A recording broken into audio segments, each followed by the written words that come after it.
C'est d'abord une vision lointaine qui saisit le voyageur, celle d'une cité qui part à l'assaut du ciel. Puis on pénètre dans le village, on escalade les rues tortueuses et immédiatement, le voyage dans le temps commence. Corde-sur-Ciel, l'une des plus anciennes bastilles d'Occitanie, est l'endroit idéal pour vous inviter à partir en exploration dans le Moyen-Âge. De Penne d'Albigeois et sa forteresse cathare, aux fermes médiévales de Corrèze, vous allez découvrir des lieux étonnants, mais plus encore des personnages attachants, fascinés par cette période de notre histoire. Cap Sud-Ouest, le Moyen-Âge pour passion.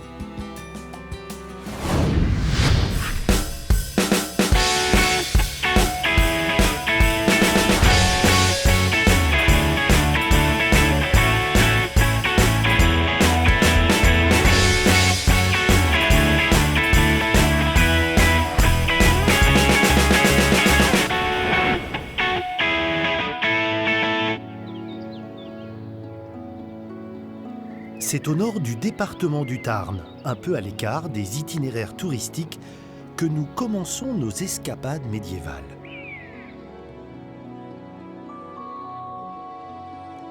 Défiant les lois de l'équilibre, le château de Penne d'Albigeois épouse de façon stupéfiante le piton rocheux qui domine les gorges de l'Aveyron. La forteresse a connu tous les grands conflits, la croisade sanglante contre les cathares, la guerre de Cent Ans entre royaumes de France et d'Angleterre, les guerres de religion entre catholiques et protestants. Après 450 ans d'abandon, le château, en piteux état, est en train de renaître. Axel Letellier, qui a racheté le site en 2006, s'est lancé un défi, sauver un lieu et une histoire tombés dans l'oubli. Il faut faire un voyage jusqu'au Moyen-Âge pour comprendre l'importance stratégique qu'avait cet endroit à cette époque-là. Les seigneurs de Penne sont des seigneurs qui existent depuis le Xe siècle environ. Et leur importance apparaît avec la première croisade en Terre Sainte. Et on se rend compte très rapidement que la localité de Penne, en fait, est à mi-chemin entre Toulouse et Cahors, qui sont deux cités médiévales importantes. Et ce qui permet en fait, de contrôler une bonne partie, on va dire, de la région et puis de la zone un peu qui peut paraître perdue. Mais on se rend compte en fait, au XIIIe siècle que les seigneurs de Penne participent à la fondation de la ville de Montauban. Ça montre un peu toute l'importance du site et des seigneurs. Cette puissance et cette importance, elle se traduit dans ce bâtiment, dans ce château.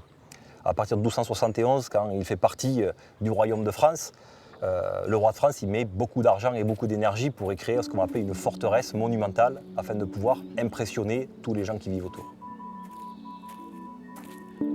Après l'abandon du château au XVIe siècle, la nature avait petit à petit grignoté complètement cette citadelle du vertige. Mais elle reste un témoignage très rare de l'art de fortifier au Moyen-Âge. Tout le principe de défense, c'est de se dire, bon, il y a des endroits inaccessibles, c'est le cas côté Aveyron, on a 150 mètres d'à-pic, donc imprenable, et c'est de voir comment on peut arriver à faire en sorte qu'il n'y ait qu'un seul passage pour pouvoir venir. Ça permet de fermer la porte et de se dire, on n'a qu'un endroit à protéger. Et ici, on est dans le sas, ce qu'on appelle un assommoir. Il n'en existe plus que 3 en France. C'est un espace réduit, j'appelle ça un piège à souris, qui a une porte derrière, une porte devant. Vous vous approchez, vous arrivez, vous frappez. Vous n'avez pas une belle tête, hein, franchement. Dans ces cas-là, la herse descend. Et depuis là-haut, en fait, on vous dit bonjour. À savoir, en partie centrale, un trou par lequel on va pouvoir jeter des cailloux et donc l'assommer. Ou par les fenêtres latérales, pouvoir lui tirer à l'arbalète afin de pouvoir l'oxyre, comme on dit à l'époque, quoi qu'il arrive. Donc on utilise de la pierre, c'est tout simple. On la jette, on tue la personne qui est en dessous. Une fois que la personne est morte, on va ramasser le caillou et on jette le corps. Et on recommence. Réutilisable, c'est ça? Exactement, développement durable. Pour le prochain assaillant.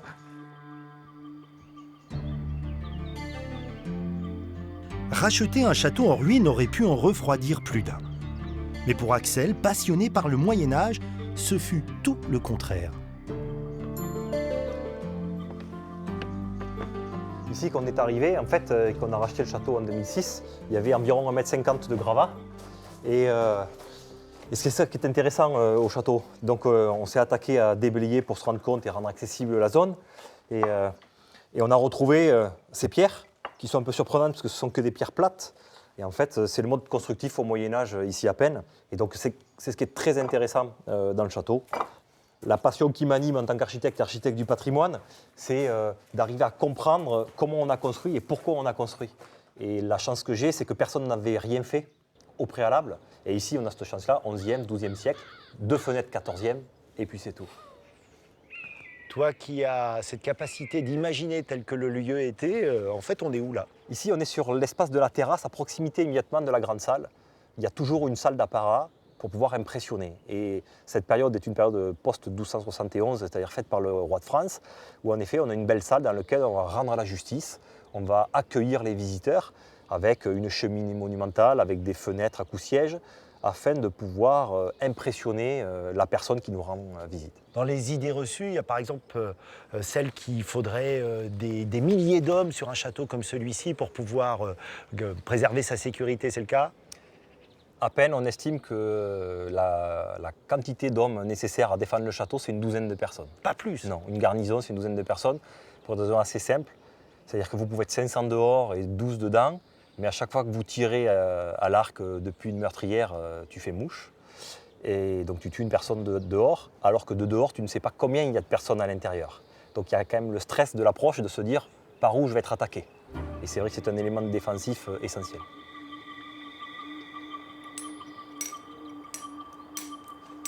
Depuis Paris jusqu'à Valence, j'ai fait 100 lieues sans travailler. Comme tous les passionnés du Moyen-Âge, Axel aime partir à l'assaut des idées reçues sur cette période. Alors lorsqu'il a décidé de lancer le chantier de restauration, il a souhaité qu'une grande partie soit réalisée avec les techniques de l'époque. En rejoignant Pascal Varingot, maître maçon spécialiste des monuments historiques, nous faisons sans le savoir un bond de plusieurs centaines d'années en arrière. Vêtu de blanc. Salut Pascal. Vous m'entendez? Salut Eric. En plein boulot là. Oui, c'est du brelage. Explique-moi les particularités de cet échafaudage. Que du bois? Que du bois et des cordes que font nos cordières, cordes en chanvre. C'est aussi solide qu'un échafaudage métallique comme on peut l'utiliser aujourd'hui? Je ne veux pas dire même plus, mais autant on a une stabilité, on a une inertie avec ces plateaux. Et puis c'est pris dans les murs, donc il y a une cohésion avec la maçonnerie, c'est vraiment très très très solide. Bon, on va voir plus haut. Allez. Sur un chantier au Moyen-Âge, un échafaudage, il pouvait monter jusqu'à quelle hauteur? Il faut se figurer les belles cathédrales avec les flèches, les clochers d'église et de cathédrales. On va à plus de 100 mètres de haut. Toujours en bois. Toujours en bois. Alors comment on les installe? Parce que là, par exemple, vous avez un problème, c'est qu'il y a du vide en dessous. Ah oui, alors on est au Moyen-Âge, nous sommes échafaudeurs voltigeurs. Donc on a installé une corde à 2 et en bas on a un cordiste. Et d'ailleurs là au début, c'est bien les problèmes qu'on a eus, on a dû s'accrocher pour aller mettre les premiers bois d'échafaudage. C'est l'ancêtre des travaux acrobatiques. Qu'est-ce qu'il est en train de faire là, le cordiste? Notre ami Ludo, en dessous, démonte l'échafaudage qu'on réemploie pour travailler au-dessus. Parce qu'on est dans une situation de réemploi pour économiser le bois comme il le faisait au Moyen-Âge. C'est incroyable à le voir là suspendu dans le vide.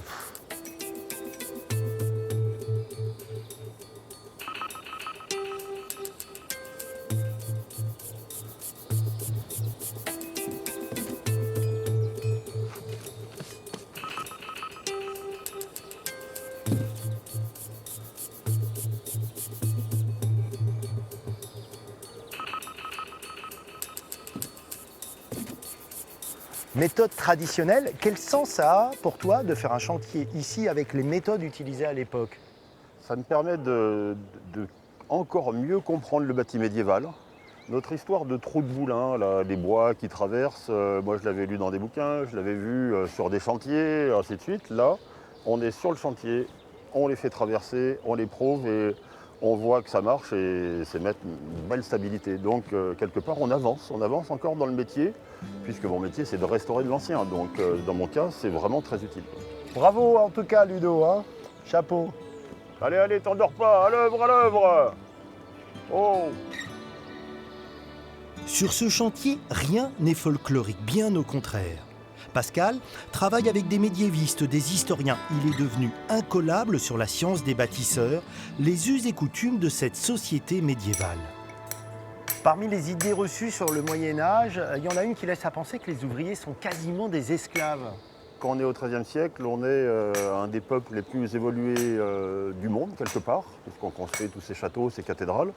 Et on a retrouvé des comptes et on sait que tout le monde était payé sur les chantiers, ou autrement des formules de troc, mais il y a toujours un échange. Des femmes sur des chantiers aussi importants, par exemple, que celui du château de Penn, vous pouvez y en avoir? Il y en a. Très souvent, elles sont mortelières, donc elles préparent le mortier, le mélange de sable et de chaux. Elles vont travailler aussi en taille de pierre. Donc on en a même dans les comptes de construction de cathédrales qui sont même payées sous leur nom de jeunes filles. Pourquoi ? De manière à ce que le mari ne puisse pas leur piquer le salaire. Donc on retrouve nom de jeunes filles pour pas qu'il y ait d'abus, pour que le chantier marche bien, que ça soit bien organisé, bien réglé.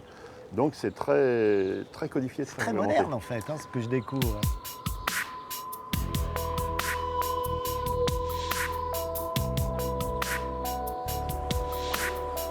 Souvent, les vocations naissent dans l'enfance.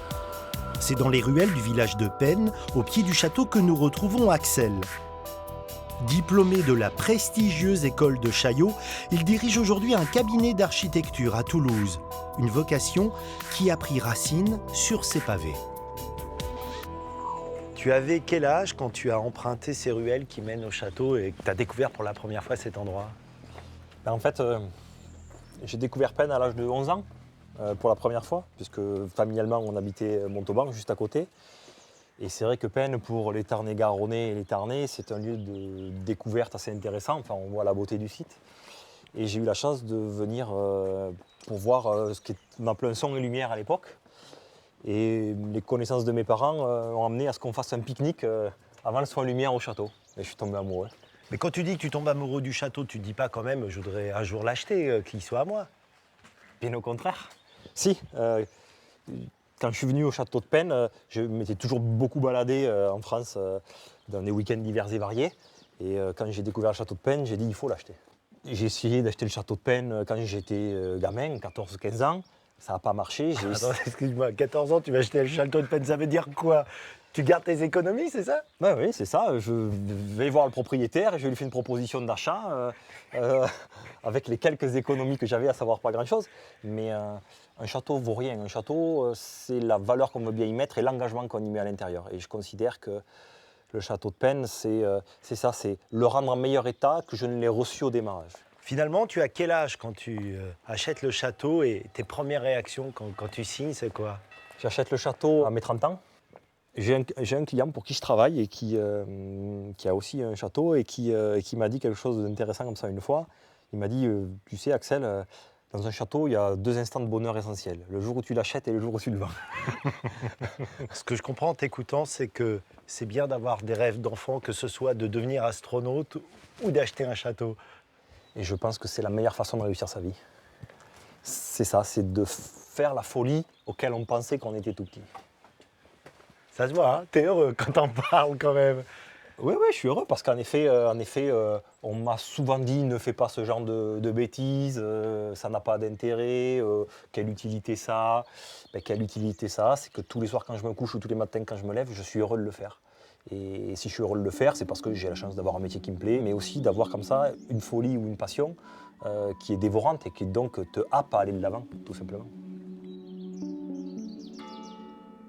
Pour certains, le Moyen-Âge est une telle passion qu'ils sont prêts à toutes les folies. Autre illustration en Corrèze avec l'incroyable histoire de Pierre Gire. Nous voici en Xaintrie, plus précisément aux fermes médiévales à côté de Saint-Julien-au-Bois. Ici, pas de château, mais un hameau qui permet de comprendre comment vivait l'immense majorité du peuple médiéval, les paysans. Salut Pierre. Bonjour. Tu es de corvée d'eau à ce que je vois. Oui. Pour avoir de l'eau, tu es obligé d'aller au puits. Au puits ou à la fontaine. Voilà. Avec ses chaumières, toutes meublées, ses granges, ses animaux, ses cultures bordées de murets en pierre sèche, le village semble avoir traversé les siècles. Et pourtant, le site était totalement vierge il y a 10 ans. Avec la seule aide de son père et de son frère, Pierre Gire, pâtissier de formation, autodidacte de l'histoire, a réalisé son grand œuvre. Et cette reconstitution n'est pas le fruit de son imagination, elle s'appuie sur des recherches, des rencontres, de l'archéologie de terrain. Toiture de chaume, moi, ça me fait toujours rêver. C'est-à-dire que ça protège de la pluie. L'eau passe pas. Ah non, non, non, non, c'est le but. Hein. Donc il y a de la pourriture en surface là, mais c'est très étanche, quoi. Et de temps en temps, on répare, c'est vite fait, hein, quelques poignées de paille, on renfile aux endroits où on a quelques creux comme ici, et puis c'est reparti pour quelques années, quoi. Alors, comment vous avez su comment fabriquer, comment réparer une toiture de chaume? Ben, on a appris surtout sur le tas ou sur le toit. Est-ce que vous avez fait des concessions à la modernité ou la volonté d'authenticité? Là, par exemple, à cette porte, il y a quoi? Il y a des clous, il y a des choses pour que ça tienne? Mais le métal étant très coûteux à l'époque, normalement, gond, penture, c'est en bois, quoi. On se débrouillait. Hein. Moins on utilisait de fer, mieux c'était. Alors, au moment où vous avez fait la construction, quand même, on prend une petite perceuse à un moment, quelque chose? Nous, on a quasiment tout percé ici à la tarière. Comme c'est des sections un peu grosses, avec la perceuse, dans du bon chêne, vous tournez autour, quoi. C'est-à-dire que même les outils que vous avez utilisés étaient les outils d'époque? Oui, oui, oui, l'herminette, tarière, hache, oui, oui, oui. À part la tronçonneuse de temps en temps pour débiter les gros arbres, mais sinon le reste, c'est tout travaillé avec des outils main. Et là, on arrive, c'est quoi, votre dernière création? Oh, Oui, que c'est beau. oui, oui. Ben, c'est la chapelle du village, hein, chapelle romane. Allez, on rentre.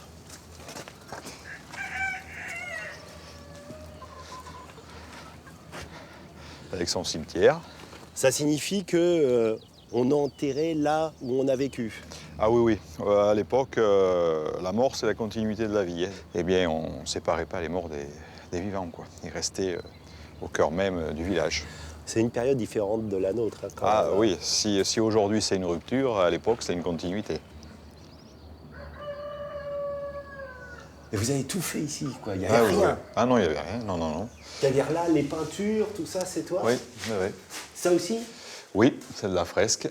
Quand tu dis frais, c'est-à-dire que tu as fait la chaux? C'est un mortier de chaux, grasse, et puis c'est peint directement dessus. Sauf que ça met plusieurs mois pour sécher, donc c'est vraiment pris dans la masse. Avec mon frère, on a fait la charpente, avec mon père, on a fait la maçonnerie, puis moi j'ai fait les peintures après les finitions. Vous avez tout fait, quoi. Oui, oui, sauf la cloche. Ah oui, qui est là-haut? Oui. Elle fonctionne? Ah oui, oui, elle fonctionne. Allez.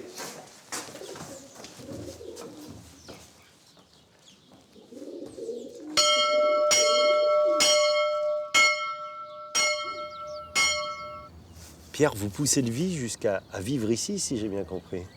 Oui, je reste toute l'année dans le village, oui. Mais alors, c'est-à-dire que vous vivez aussi dans les conditions, bon, c'est-à-dire pas d'électricité, par exemple? L'électricité, j'en ai un peu. Ouais. Une ampoule et une prise, donc Ah oui, c'est quand même très restreint. oui. Pourquoi vous avez cette passion pour cette période?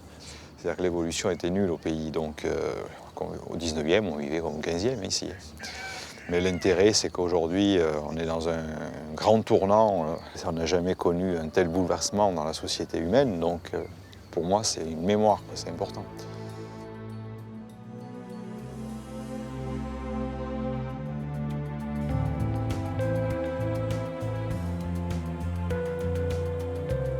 Retour dans le Tarn, au pied du village de Cordes-sur-Ciel.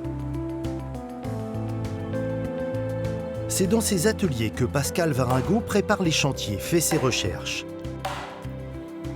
Ce compagnon du Tour de France, qui a commencé son apprentissage à l'âge de 14 ans, est aujourd'hui l'un des restaurateurs de monuments historiques les plus réputés en Europe. Pour que le geste traverse le temps, Pascal a créé l'Association des bâtisseurs médiévaux, où des artisans professionnels côtoient des amateurs éclairés. Son credo, l'expérimentation.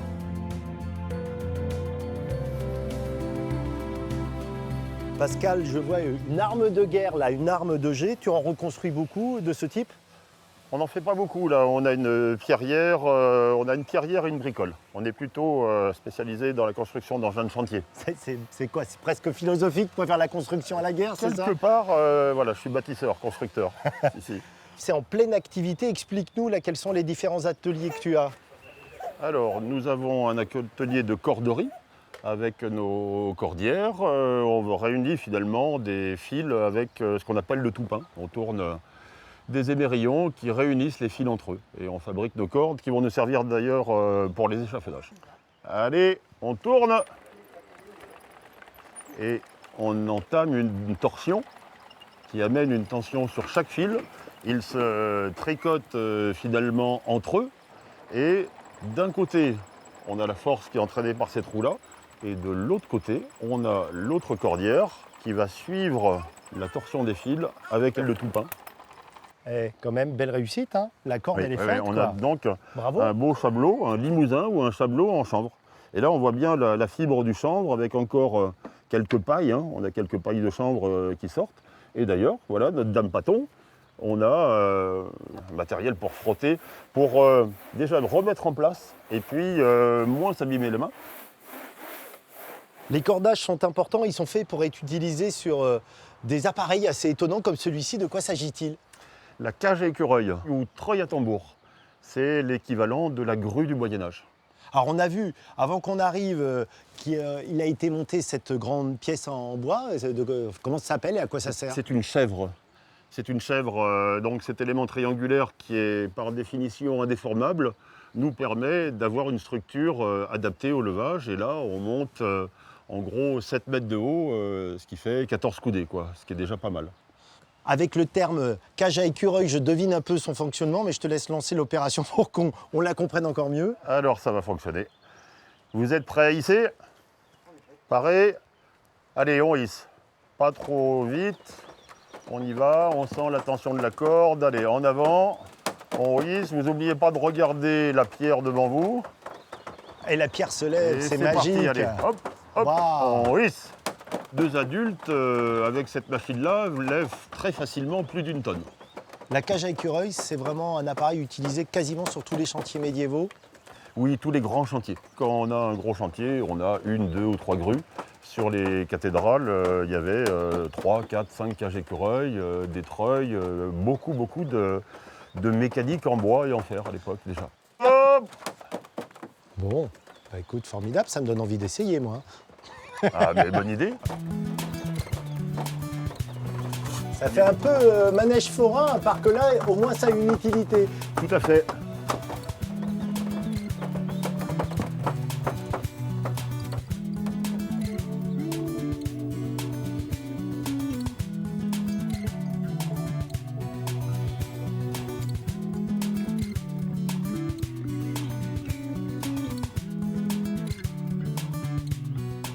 Qu'est-ce que tu ressens du coup lorsque tu te promènes ici et que tu vois une partie de tes réalisations qui rencontre celle de nos ancêtres?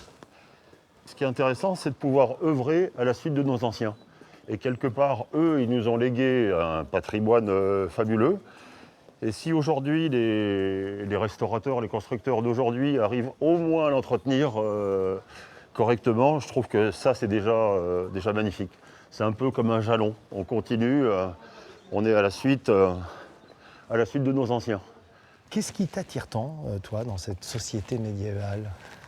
Pour un constructeur comme moi, aujourd'hui, le viaduc de Millau me fait complètement flasher. Il n'y a aucun problème avec le moderne, au contraire, vraiment ça m'intéresse beaucoup. Mais quand même pour nous, on était un peu les rois du monde à cette période-là, quand on était capable de monter des clochers d'église qui montaient à plus de 100 mètres de haut, avec les échafaudeurs voltigeurs, les maçons, les tailleurs de pierre. Les sciences montaient petit à petit au Moyen-Âge et la science des bâtisseurs était quand même au summum quelque part. Être compagnon du Tour de France, ça a changé ta vie, on peut dire ça? Oui, parce que cette itinérance, apprendre son métier en découvrant plusieurs régions, et puis quelque part, quand on est compagnon, ce qui change, c'est qu'on peut transmettre. C'est surtout ça qui est magnifique. On a été élève un jour, on est maître plus tard. Ouais, la moindre des choses pour un compagnon, c'est de pouvoir faire accompagner des jeunes dans la société. C'est là que ça devient vraiment intéressant.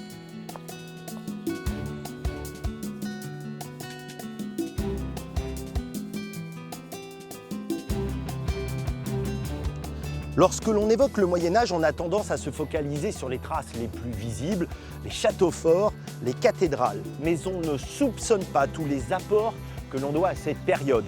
Des choses qui peuvent paraître anecdotiques comme la fourchette, la brouette, l'horloge, et d'autres beaucoup plus importantes comme le solfège, les banques, les communes, les universités, sans oublier bien sûr l'invention qui va révolutionner l'histoire, l'imprimerie. Finalement, cette période est victime des historiens de la Renaissance. En nommant les 1000 ans qui les ont précédés Moyen-Âge, ils voulaient marquer une rupture pour donner de l'importance à leur propre époque. Mais les faits sont là, le Moyen-Âge est tout sauf un âge moyen.